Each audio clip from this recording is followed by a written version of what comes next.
Kita semua memiliki kenangan indah tentang taman bermain. Berjam-jam dihabiskan di masa kanak-kanak yang penuh kebahagiaan. Berpacu di sekitar taman, memanjat tiang kelantungan dan melihat apakah kamu bisa berayun lebih tinggi daripada sahabatmu. Dan kemudian tentu saja ada seluncuran. Siapa yang tidak suka seluncuran? Hanya kamu dan gaya gravitasi yang menarikmu ke bawah melalui tabung lurus atau spiral. Beberapa detik kegembiraan itu, rasa ingin tahu apakah kamu akan keluar dari ujung lain seluncuran atau tidak, itu cukup menggetarkan bagi anak manapun. Tentu saja, kamu akan selalu terjatuh dari mulut seluncuran setiap kali. Paling buruk dengan luka bakar gesekan yang aneh tapi tidak berbahaya di kaki atau lenganmu. Tapi bagaimana kalau suatu hari kamu tidak keluar dari ujung yang lain? Atau lebih buruk lagi, bagaimana kalau tempat di ujung seluncuran bukan dunia yang kamu tinggalkan saat kamu meluncur melewati pintu masuk? Tampaknya tidak mungkin terjadi kan? Nah, kamu jelas tidak pernah melakukan perjalanan menyusuri SCP-1562 yang lebih dikenal sebagai lorong seluncuran. Seperti yang disarankan oleh monikernya,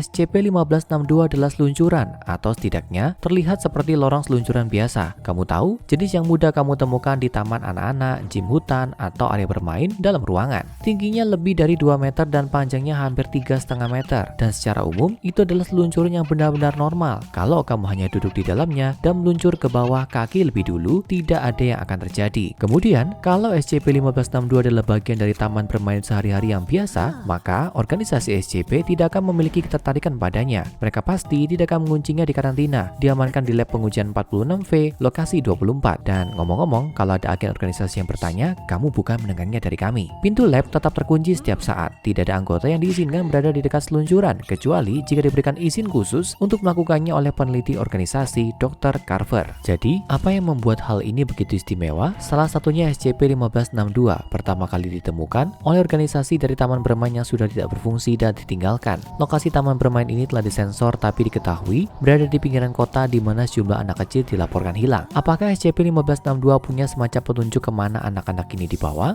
Mungkin beberapa bukti forensik yang ditinggalkan oleh anomali perampas anak dari dimensi lain? Tidak juga. SCP-1562 adalah benda yang membawa anak-anak itu. Kamu tahu, properti anomali seluncuran memerlukan keadaan yang sangat spesifik untuk diaktifkan. Seperti yang kami sebutkan sebelumnya, kalau kamu hanya duduk saat meluncur ke bawah, kamu akan lolos tanpa cedera. Posisi telentang itu juga merupakan pilihan yang aman. Bahkan memukul-mukul diri sendiri, berputar dan berguling, dan melambaikan tanganmu mengubah posisi saat turun akan berarti bahwa tidak ada anomali yang akan terjadi. Namun, kalau seseorang memasuki SCP-1562 dan masuk dengan kepala terlebih dahulu, berbaring tengkurap dengan tangan terlipat di samping, hampir dalam posisi papan, maka saat itulah hal-hal aneh mulai terjadi. Saat itulah seseorang mengetahui apa yang terjadi pada anak-anak yang hilang itu. Hanya sekitar 15 cm dari awal seluncuran, seseorang yang meluncur ke bawah kepala lebih dulu dengan tangan di samping akan menghilang tepat sebelum keluar dari SCP-1562. Dalam sekejap, mereka akan hilang begitu saja. Tidak lagi di seluncuran atau bahkan dipindahkan kemana saja di dekatnya. Lebih buruk lagi, setiap orang yang pernah mengalami hal ini tidak pernah ditemukan lagi. Mereka benar-benar telah menghilang dari muka bumi. Sayangnya, tidak banyak yang bisa dilakukan untuk mencegah hal ini. Selama pengujian, organisasi dengan cepat mengetahui bahwa mengaitkan tali pengaman ke subjek tidak banyak membantu menghentikan mereka agar tidak menghilang. Mereka tidak dapat ditarik kembali kemanapun seluncuran mengirimnya. Tali yang mereka ikat begitu saja dipotong dan mengendur sejak seseorang ditarik oleh seluncuran. Sekarang, ini terdengar seperti seluruh ceritakan, anak-anak hilang dan organisasi tahu itu karena SCP-1562, semacam portal antar dimensi di dalam seluncuran taman bermain. Jadi mereka mengambil seluncuran, membawa dan menyimpannya dengan aman di tempat yang tidak dapat menyebabkan penghilangan lagi. Cerita selesai, kecuali itu belum sepenuhnya berakhir. Tidak, satu hal yang masih mungkin dilakukan setelah seseorang menghilang dari seluncuran adalah tetap terhubung dengan mereka. Organisasi SCP telah mengeluarkan sejumlah subjek uji dengan mengirim mereka meluncur di SCP-1562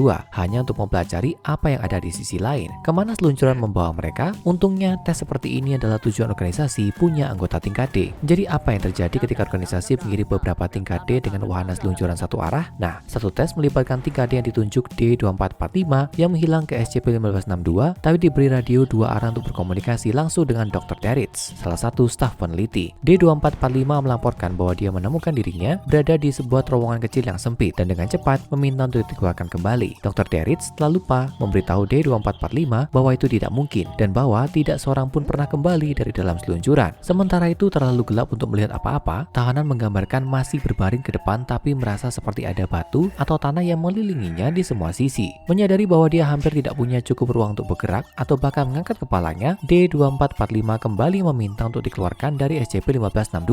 Ketika tingkat D yang malang semakin tidak tenang oleh lingkungan yang membatasi gerak, Dr. Deritz mengungkapkan bahwa tali penyelamat yang menambatkan D2445 kembali ke organisasi telah terputus saat dia menghilang ke dalam seluncuran. D2445 panik dan berhasil bergerak maju sedikit untuk menyadari bahwa kepalanya menabrak sesuatu, sepatu anak kecil. Komunikasi dengan D2445 terhenti dan para peneliti organisasi mendiskusikan kemungkinan cara mereka dapat mengambil kembali tahanan. Meskipun sebagian besar dari mereka mungkin tahu pada titik ini bahwa tugas ini kemungkinan besar tidak mungkin. Tes ini mungkin telah dilakukan sebelum organisasi menyadari bahwa kembali dari SCP-1562 itu tidak mungkin. Rencananya adalah tingkat T lain akan dikirim ke seluncuran. Sekali lagi, orang itu akan disambungkan ke tali penyelamat dan membawa peralatan perekaman video dan audio bersama dengan pelacak GPS dan lampu depan menjangkau D2445. Dr. Deritz menyampaikan rencana ini kepadanya. D2445 segera memohon untuk dibebaskan dari SCP-1562 saat dokter berusaha menenangkannya, tapi tidak banyak berpengaruh. Sesuatu telah membuatnya takut, benar-benar membuatnya takut. Sebuah suara datang dari suatu tempat di dalam terowongan. Itu mulai bicara, klaim 2445. Ketika Dr. Deritz meminta kejelasan, tingkat dia menjawab, mengatakan bahwa seorang anak laki-laki telah mencoba berbicara dengannya. Tapi anak itu aneh. Dia terus bertanya, di mana dia berada? Dan saya mengatakan kepadanya bahwa saya tidak tahu. Tapi saya tidak berpikir dia benar-benar berbicara kepada saya karena dia tidak menanggapi suara saya. Dan dia mengatakan kepada saya untuk berhenti menangis saat saya benar-benar tenang. Saat ditanya apakah anak ini sudah bergerak sama sekali, D2445 menjawab, tidak yakin. Dia mulai berteriak dan saya menyuruhnya diam, tapi dia terus berteriak dan menangis dan ingin ibunya. Lalu dia akhirnya berhenti dan tak lama setelah itu kamu menghubungiku lagi. Tolong, keluarkan aku sekarang. Dr. Deritz mencoba meyakinkan pria itu tapi tidak berhasil dan komunikasi dengan D2445 terputus setelah dia mengklaim ada yang tidak beres dengan dadanya. Tak lama setelah organisasi kehilangan komunikasi dengan D2445, anggota lain dari tingkat D dikirim ke seluncuran setelahnya. Subjek ini yang disebut secara resmi sebagai D8600 telah dikirim secara khusus untuk tugas ini karena perawakannya yang kecil. Dr. Deritz dan peneliti organisasi lainnya yang menguji SCP-1562 percaya bahwa tipe tubuh pria yang lebih kurus akan memungkinkan D8600 untuk menavigasi terowongan dengan lebih baik di mana seluncuran memindahkan orang. Dan kamu mungkin bisa menebak apa yang terjadi selanjutnya. Sama seperti semua yang lain yang telah dikirim ke seluncuran, D8600 terjebak. Tali penyelamatnya terputus saat dia menghilang di dalam terowongan seluncuran. Selain itu, pelacak GPS yang dibawa oleh tingkat D yang lebih kurus ini tampaknya tidak berfungsi dengan baik. Sinyalnya tidak dapat dilacak dengan benar dan tanpa posisi yang akurat, tidak ada cara untuk menentukan lokasi kemana SCP-1562 mengangkut korbannya, jika itu bahkan di alam semesta ini. Selain itu, video di kamera yang dibawa D8600 juga gagal terhubung dengan hanya audio dari radionya yang didapat oleh tim peneliti. D8600 dihubungi. Dr. Deritz diberitahu oleh tingkat D baru ini bahwa lampu depannya telah berhenti bekerja begitu dia tiba di gua atau terowongan yang sama dengan subjek tes sebelumnya. Tak lama kemudian, dengan menggeliat melalui area di lengannya, D8600 menabrak kaki yang diyakini milik D2445. Sementara dia hampir tidak bisa melihat apa-apa, D8600 bisa mendengar suara D2445